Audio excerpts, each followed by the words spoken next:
Pendant 3 ans, Warren Buffett n'a rien acheté. Il trouvait le marché trop cher, alors il empilait le cash. Sa réserve a fini par dépasser les 380 milliards de dollars. Samedi, il y a son successeur qui a publié ses premiers vrais comptes. Et il vient de dépenser 10 milliards de dollars sur une seule action. Une seule. Et pendant ce temps, vendredi, on a les États-Unis qui publient un rapport sur l'emploi qui est juste catastrophique. C'est 23 000 postes détruits quand on en attendait 80 000 de plus. Pourtant, le soir même, la bourse finissait sur un record. Donc c'est deux nouvelles qui n'ont aucun sens si on les prend séparément, mais ensemble, elles racontent exactement où va le marché. Donc dans cette vidéo, justement, on va voir quelle action le successeur de Warren Buffett vient d'acheter pour 10 milliards de dollars d'un coup. Ensuite, vous allez comprendre pourquoi une mauvaise nouvelle sur l'emploi fait monter la bourse et à quel moment ce raisonnement va se retourner contre vous. On verra aussi pourquoi tout Wall Street parle de 8000 points sur le S&P 500 d'ici la fin du mois. L'indice aujourd'hui est à 7757, donc ça veut dire 3% de hausse en 3 semaines. Donc sur 10 000 euros qui avaient été placés, c'est 300 euros de plus. On parlera également de la nouvelle tentative de Donald Trump pour révoquer une gouverneure de la Banque centrale américaine et sur tout ce que ça changerait pour tout ce que vous détenez en dollars. Et on verra également pourquoi est-ce que le marché américain monte beaucoup plus vite que le marché européen en ce moment. Et on terminera par le calendrier de la semaine avec l'inflation américaine mercredi. Donc reprenons calmement. Berkshire Hathaway, comme vous le savez, c'est le groupe qui a été fondé par Warren Buffett. C'est des assurances, il y a un chemin de fer, il y a de l'énergie, c'est globalement une montagne d'actions. Et depuis cette année, c'est plus Warren Buffett qui le dirige. C'est Greg Abel, 64 ans, qui est son successeur désigné de longue date. Les résultats du trimestre d'abord. Les bénéfices grossissent de 16%, donc c'est solide mais sans plus, mais c'est pas ça la nouvelle. La nouvelle, c'est que Greg Abel s'est mis à acheter. Et il faut comprendre quand même ce que ça casse, parce que pendant 3 ans, Warren Buffett avait accumulé du cash sans rien acheter. Il trouvait que le marché était trop cher. C'était un peu devenu sa signature, parce que chaque trimestre, la montagne grossissait. Pourtant, ce trimestre, Berkshire a acheté près de 20 milliards de dollars d'actions. Et la moitié est partie dans une seule entreprise. Cette entreprise, c'est Alphabet, c'est la maison mère de Google. 10 milliards de dollars d'un coup, ce qui l'a fait entrer directement dans les 5 plus grosses positions de leur portefeuille. Le groupe a aussi racheté ses propres actions pour 4,5 milliards, qui est le plus haut niveau depuis 5 ans. Évidemment, une entreprise qui rachète ses propres actions, c'est une entreprise qui pense qu'elle vaut plus cher que son prix. Donc vous, qu'est-ce que vous en faites concrètement? D'abord, ça retient un argument à ceux qui attendent. Et oui, pendant 3 ans, la phrase qui revenait à chaque fois qu'on disait le marché est cher, c'était même Warren Buffett ne trouve rien à acheter. Malheureusement, cette phrase ne marche plus. Et ce qu'il achète compte autant que le fait qu'il achète. Alphabet, comme vous le savez, c'est une valeur technologique, donc c'est exactement le genre de dossier que les prudents jugeraient trop cher. Ensuite, il reste 365 milliards de dollars dans la caisse de Berkshire. Et s'il continue à ce rythme, c'est des dizaines de milliards qui vont se poser sur des actions américaines dans les prochains trimestres. Un acteur de cette taille, autant vous dire que ça soutient le marché tout seul. Donc qu'est-ce que ça veut dire qu'il faut acheter Alphabet? Ça, c'est la vraie question et j'ai de quoi y répondre. Et là, il faut que je vous dise quelque chose. Alphabet, on l'a analysé en détail le mois dernier et l'étude est en ligne sur Merov.com. C'est pas une coïncidence si Berkshire Hathaway arrive maintenant dessus. Ce qu'on avait repéré, c'est exactement ce que le marché ne payait pas. 2 chiffres et vous comprenez le dossier. Le premier, c'est le carnet de commandes de Google Cloud qui est à 514 milliards de dollars. Donc un carnet de commandes, c'est des contrats qui sont déjà signés mais qui sont pas encore ni livrés ni facturés. C'est de l'argent promis mais qui est en attente. 514 milliards, c'est plus que ce que le groupe entier a encaissé sur toute l'année 2025. Et le second, c'est que le bénéfice de Google Cloud, il a été multiplié par 3 en un an. Je vous parle pas du chiffre d'affaires, je vous parle du bénéfice. Donc ça, c'est évidemment le signe qu'une activité arrête de coûter de l'argent et commence évidemment à en rapporter. Et la raison tient en un seul mot, c'est que Google fabrique ses propres puces. Ses concurrents, ils achètent les leurs à Nvidia, donc ils subissent les prix de Nvidia. Google, lui, il négocie pas son coût de calcul, il le fixe lui-même. Et notre verdict, il est écrit noir sur blanc dans l'étude, c'est renforcé sur repli. Donc on a aujourd'hui la position qui est ouverte, mais on a fixé une zone pour en reprendre qui est entre 280 et 300 dollars. Sauf qu'il y a un problème et je vais vous le dire franchement. Quand on a écrit cette analyse, fin juillet, l'action valait 320 dollars. Aujourd'hui, elle est à 354, elle a pris 11% depuis. Donc autrement dit, on est au-dessus de notre propre zone d'achat. Acheter maintenant, ça serait payer plus cher que ce que notre étude le recommande. Du coup, je vais pas le faire. Ce que je vais faire en revanche, je peux vous le montrer maintenant. OKX propose l'action Alphabet et je vais aller mettre un ordre limite à 300 dollars. 300 dollars, c'est le haut de notre zone de renforcement. Pour ça, c'est très simple. Je me mets dans à court limité ou ordre limite. Je rentre 300 dollars. Je mets le montant du coup de l'ordre que je veux acheter, mettons 50 dollars. Je fais acheter longue. Je valide bien évidemment. Et là, j'ai mon ordre limite qui vient se mettre ici et qui est en attente. Comme vous le savez, un ordre limite, c'est un ordre d'achat qui va se déclencher que si le prix descend jusqu'au niveau que j'ai fixé, à savoir 300 dollars. Si jamais Alphabet ne redescend jamais à 300 dollars, il se passe rien. J'ai rien acheté. Ça, c'est exactement le bon outil quand on aime bien une entreprise mais qu'on trouve que le prix est toujours trop haut. Et si jamais vous voulez le raisonnement complet, donc les 3 scénarios chiffrés et la ligne rouge qui nous fait sortir, il y a tout qui est dans l'étude sur Merov.com. Vous avez le lien dans la description. Maintenant, le sujet de fond de la semaine, celui qui explique pourquoi justement le marché est là où il est. Donc on va reprendre dans l'ordre parce que le détail compte plus que le titre. On a le rapport sur l'emploi américain qui sort le premier vendredi de chaque mois. Donc ça, c'est la statistique la plus regardée de la planète finance, avant même l'inflation. Pourquoi? C'est très simple parce qu'elle dit justement à la Banque centrale américaine si l'économie chauffe ou si elle ralentit. Et derrière, c'est la Banque centrale américaine qui fixe les taux, donc le prix de l'argent, donc au bout de la chaîne, le prix de vos actions. Le chiffre de juillet, c'est moins 23 000 emplois. Le consensus était plutôt autour de 80 000 créations. Donc globalement, on a fait l'inverse de ce qui était prévu. Mais le vrai choc, il est presque pas là, il est dans les révisions. En effet, chaque mois, vous avez l'Institut des statistiques qui corrige les 2 mois précédents, parce qu'il reçoit des données en retard. Donc d'habitude, ça peut bouger de quelques milliers. Mais cette fois, ça a été révisé de 66 000 emplois en moins. Et on a le mois de juin qui est passé de 57 000 créations annoncées à 20 000. Donc au total, c'est 103 000 emplois qu'on croyait créés qui en fait n'ont jamais existé. Prenez juste une seconde. Pendant 2 mois, tout le monde, y compris la Banque centrale, a piloté du coup avec des chiffres faux de 103 000 postes. Deuxième chose à comprendre, grande et c'est celle que presque personne n'explique concrètement. Le taux de chômage a baissé, il est tombé à 4,1%. Donc le pays détruit des emplois mais le chômage baisse. Ça peut paraître impossible mais ça l'est pas. En effet, le taux de chômage, il ne compte que les gens qui cherchent du travail. Donc celui qui par exemple se décourage et arrête de chercher, il sort du calcul. Il est plus compté comme chômeur alors qu'il a quand même toujours pas d'emploi. Le mois dernier, c'est 260 000 Américains qui ont quitté le marché du travail. Le taux de participation, c'est-à-dire la part des adultes qui travaillent ou qui cherchent du travail, est tombé à 61,4%. C'est simple, c'est le plus bas niveau depuis 5 ans. Donc au final, le chômage il baisse pas parce que les gens trouvent du travail. Le chômage il baisse parce qu'ils arrêtent d'en chercher. Ça, c'est quand même exactement l'inverse d'une bonne nouvelle et c'est présenté comme une bonne nouvelle. Maintenant, il faut aussi regarder où les emplois se créent et où est-ce qu'ils disparaissent parce que c'est là que ça devient intéressant pour un investisseur. Le secteur public perd 53 000 postes. On a le commerce, les loisirs et l'hôtellerie qui faiblissent. La santé qui portait toute la création d'emplois depuis 2 ans ralentit nettement et n'ajoute que 22 000 postes. Et il y a une seule ligne qui par contre monte franchement, c'est la construction et l'industrie. Ensemble, ils gagnent 27 000 postes. Donc le rapport ne dit pas pourquoi, mais les économistes qui l'ont lu pointent tous vers la même chose, les chantiers de centres de données. Et on va aller plus loin parce que le chiffre de 27 000 postes dans la construction, il mérite quand même qu'on s'y arrête. Un centre de données, c'est pas un bureau. C'est évidemment un chantier lourd, c'est du béton, des câbles, des transformateurs électriques. Ça emploie des maçons, des électriciens, des grutiers. Mais ces emplois, ils ont quand même une caractéristique que peu de gens relèvent. Ce sont des emplois de chantier,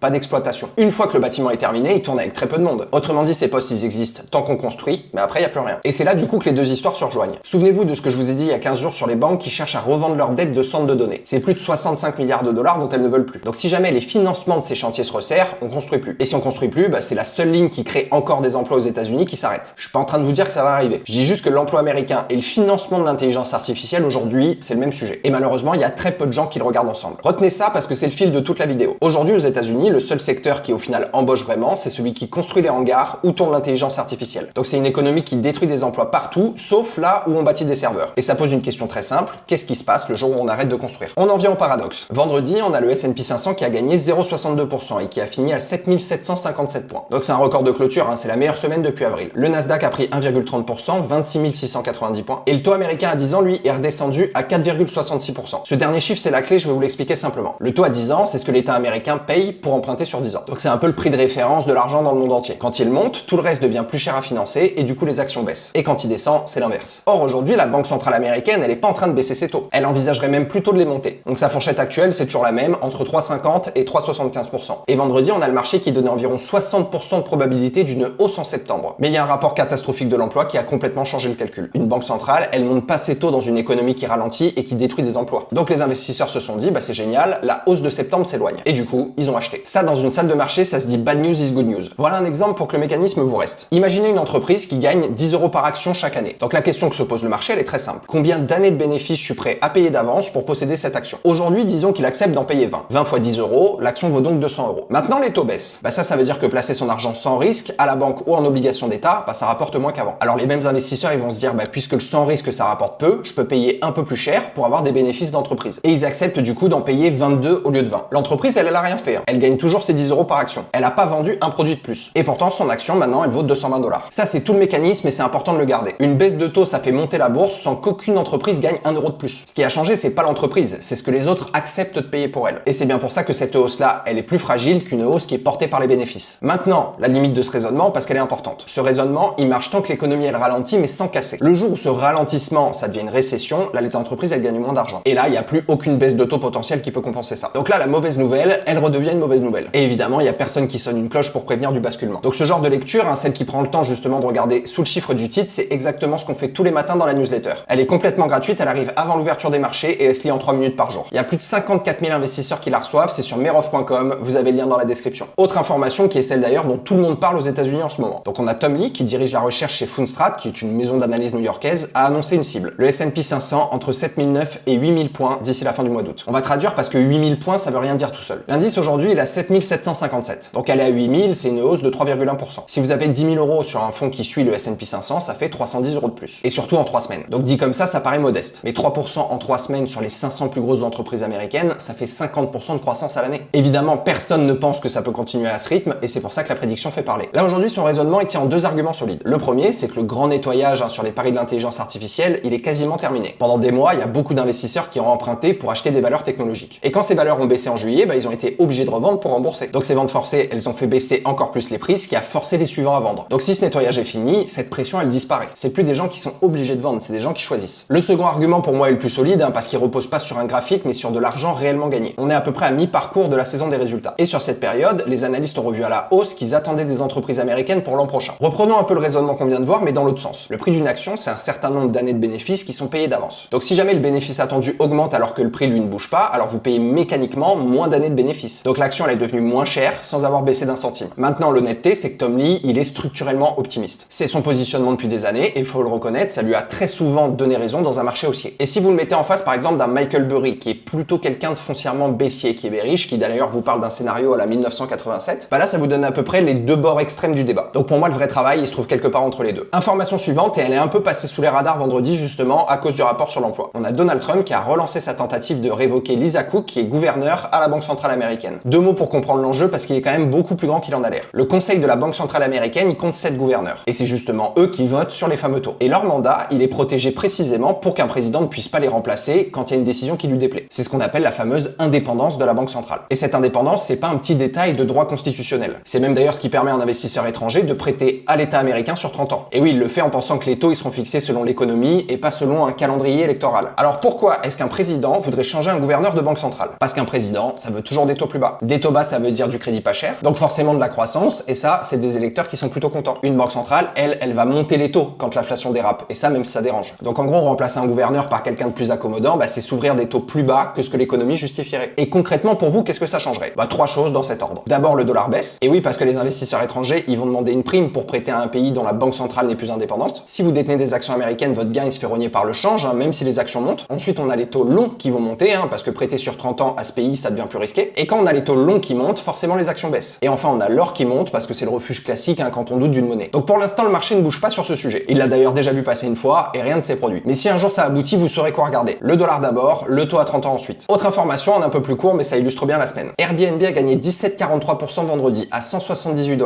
C'est simple, c'est sa plus forte séance en 4 ans. Et ce qui a déclenché ça, c'est pas les résultats. C'est la prévision pour l'année entière qui a été révélée jeudi soir. Retenez la règle, elle vous servira à chaque saison des résultats. Le marché ne paye pas ce qui vient de se passer, il paye ce qui va se passer. C'est d'ailleurs pour ça que SpaceX a baissé la semaine dernière après avoir battu les attentes et que Airbnb prend 17% sans avoir fait d'exploit. Et un mot quand même de ce qui se passe chez nous, parce que je viens de vous raconter ce qui se passe sur le marché américain, mais votre argent il est peut-être pas forcément là-bas. Vendredi soir, le CAC 40 a gagné 0,17%. Le même jour, le S&P 500 américain a gagné 0,62. Faut prendre le temps de comparer ces deux chiffres parce qu'ils racontent toute l'année. Le marché américain est monté presque 4 fois plus vite que le nôtre. Donc sur une seule séance, ça se voit pas, mais répété sur 8 mois, c'est un écart qui est considérable. C'est le schéma de toute l'année et il faut le comprendre une bonne fois. L'Europe ne profite pas du même moteur. Le moteur américain en ce moment, comme vous le savez, c'est l'intelligence artificielle. Donc ça comprend les puces, les serveurs, les logiciels, l'électricité qui les alimente. Ces entreprises-là, elles sont cotées à New York, pas à Paris. Le CAC 40, lui, c'est plutôt du luxe, il y a de l'aéronautique, il y a de la banque et il y a de l'énergie. C'est de très belles entreprises, mais qui ne bénéficient pas du récit, ce qu'on appelle le narratif du moment. Il y a une conséquence pratique et elle vaut pour tout le monde. Quand vous entendez la bourse est au plus haut, demandez-vous toujours de quelle bourse on parle. En ce moment, celle qui bat des records, c'est l'américaine, et la nôtre, elle suit de très loin. Et ça compte parce qu'en France, il y a beaucoup de produits d'épargne en actions qui contiennent que des entreprises européennes. C'est d'ailleurs le cas du PEA, à cause de sa règle fiscale. Autrement dit, on peut tout à fait lire partout que la bourse s'envole, et pourtant, voir son propre produit bouger à peine. C'est pas une erreur de votre part, hein, c'est juste deux mêmes marchés qui font pas la même année. On passe maintenant à ce qui vous attend cette semaine, il y a 4 choses à surveiller. Déjà, l'emploi dont on vient de parler, moins 23 000 emplois en juillet et 103 000 emplois effacés sur les 2 mois précédents. C'est assez fait, c'est derrière nous, et c'est un peu le chiffre qui commande tout le reste. L'inflation, c'est mercredi. Le dernier chiffre connu de juin, 3,5% sur un an. C'était la première baisse en 5 mois. Mais il faut savoir d'où venait cette baisse. Elle venait presque entièrement de l'énergie après le cessez-le-feu entre les États-Unis et l'Iran qui du coup a fait redescendre le prix du pétrole. En gros, c'est pas l'inflation de fond qui a reculé, c'est juste le prix du carburant qui a diminué. Et ça, vous vous doutez bien, c'est fragile. Si le pétrole remonte et que l'inflation remonte avec lui, bah c'est tout le raisonnement de vendredi sur les taux qui va tomber. Les taux d'ailleurs, c'est le 16 septembre. La Banque fédérale américaine se réunit pas en août. Sa fourchette, elle est entre 3,50 et 3,75%. Et justement, avant le rapport sur l'emploi de vendredi, le marché prévoyait environ 60% de chance d'une hausse des taux en septembre. Ce chiffre, il va évidemment être révisé cette semaine et c'est ça qu'il faut regarder, c'est pas les commentaires. Et enfin, la croissance. Le produit intérieur brut américain du deuxième trimestre, il est ressorti à 1,5% en rythme annuel à sa première estimation. Au premier trimestre, il était à 2,1%. L'économie américaine, elle a donc ralenti d'un tiers d'un trimestre à l'autre. C'est pas une récession, c'est un ralentissement. La différence entre les deux, c'est justement ce que le rapport emploi de vendredi a rendu moins évident. On termine par la question que je poserai à chaque épisode. Le S&P est à 7757 points et il a pris 13% depuis janvier. Vous pouvez l'acheter en une ligne avec des frais quasi nuls. C'est le concurrent direct de tout ce que vous pourriez acheter individuellement. Donc une action que vous choisissez vous-même, elle doit faire mieux que ça. Parce que sinon, en gros, c'est un peu que vous vous êtes compliqué la vie pour rien. Alors que faire d'une semaine comme celle-là? La lecture honnête pour moi, c'est que le marché est au plus haut et qu'elle y est arrivée grâce à une mauvaise nouvelle. Ça arrive souvent et c'est pas irrationnel. Mais retenez bien d'où vient cette hausse. Pas d'entreprise qui gagne plus d'argent, seulement de l'idée que l'argent va coûter moins cher. Ou en tout cas, ne va pas coûter plus cher. Ce que je surveille cette semaine, c'est le chiffre de l'inflation de mercredi. Si jamais il remonte alors que l'emploi se dégrade, bah la Banque centrale américaine, elle se retrouve coincée entre les deux. C'est ce qu'on appelle la stagflation. C'est le pire scénario possible pour les actions. Parce qu'elle ne peut alors ni monter les taux, ni les baisser sans vraiment casser quelque chose d'un côté ou de l'autre. Et la troisième dont on parle moins, c'est ce taux de participation à 61,4%. Si les gens continuent de quitter le marché du travail, le chômage va encore baisser et on vous dira que pour l'emploi tout va bien. Mais vous saurez qu'il faut regarder cette ligne-là. En tout cas les amis, tout ça c'est sur meroff.com, vous avez les liens en description. La newsletter du matin qui est complètement gratuite et vous avez nos études complètes dans la partie actu et recherche. Dernière chose importante, rien de ce que je viens de vous dire n'est un conseil en investissement. Je vous ai donné des faits publics, sourcés à l'écran et vous avez par-dessus ma lecture de ces sources. Mais n'oubliez pas, c'est très important de faire toujours vos propres recherches avant d'engager quoi que ce soit. J'espère que la vidéo vous a plu les amis, en tout cas si c'est le cas n'hésitez pas à mettre un petit like, à vous abonner à la chaîne, à me laisser aussi un petit commentaire, c'est avec plaisir que je vous lirai